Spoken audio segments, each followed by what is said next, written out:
Hello bachcho, let's see this question. The question says that answer each of the following question either in one word or one sentence as per requirement of the question. State Euclid's division lemma. So बच्चों इस question में जो की concept use होने वाला है वो है number 1 definition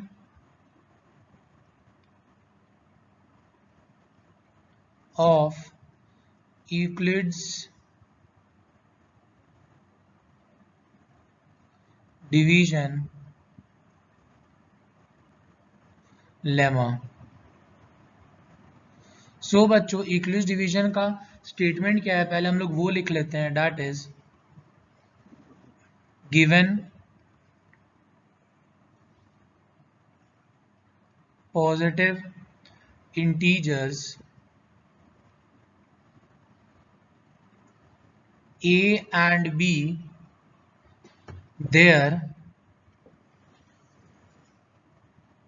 exist unique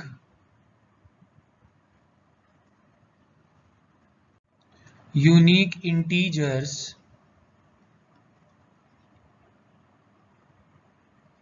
q and r satisfying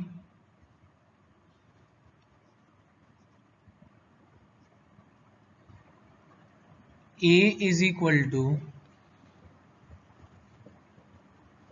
bq plus r where r greater than equal to 0 and less than b. सो बच्चों यूक्लिड्स डिवीजन लेमा हम लोग दो पॉजिटिव इंटीजर्स के लिए अप्लाई करते हैं दैट इज अब बच्चों मैं आपको समझाता हूं कि जैसे मान लीजिए कि अपने पास दो पॉजिटिव इंटीजर है दैट इज अगर अपने पास डिविडेंड है a और अगर अपने पास डिवाइजर है b क्वोशिएंट है अगर अपने पास q और रिमाइंडर है अगर अपने पास r. सो बच्चों हम लोग एक स्टेटमेंट पढ़े थे that is dividend is equal to divisor into quotient plus remainder. So बच्चों यहाँ पे इसी चीज का यूज किया गया है. आपको पता है कि a को हम लोग बोलते हैं डिविडेंड, r का मतलब हो गया रिमाइंडर, q का मतलब हो गया बच्चों क्वोशिएंट एंड b का मतलब हो गया अपने पास डिवाइजर. सो बच्चों अपने पास एक चीज होता है dividend is equal to divisor into quotient plus remainder. So हम लोग इसको ऐसा लिख सकते हैं कि a is equal to b q plus r. So बच्चों अगर हम किसी भी दो पॉजिटिव इंटीजर्स को डिवाइड करें तो हम लोग उसको इस फॉर्मेट में लिख सकते हैं that is dividend is equal to divisor into quotient plus remainder, जहां पे q क्वोशिएंट है, r रिमाइंडर है, a डिविडेंड है और b डिवाइजर है. एंड बच्चों अगर हम दो पॉजिटिव इंटीजर को डिवाइड करते हैं तो जो सबसे इंपॉर्टेंट चीज देखा जाता है वो क्या कि जो अपना रिमाइंडर का वैल्यू है वो हमेशा जीरो से बड़ा आएगा या जीरो के बराबर आएगा, लेकिन रिमाइंडर कभी नेगेटिव नहीं आ सकता है.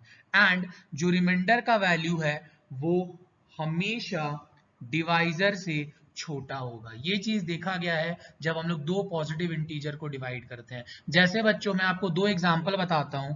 जैसे हम लोग यहाँ पे 8 को 3 से डिवाइड कर रहे हैं तो 3 2 जा 6, रिमाइंडर आया 2.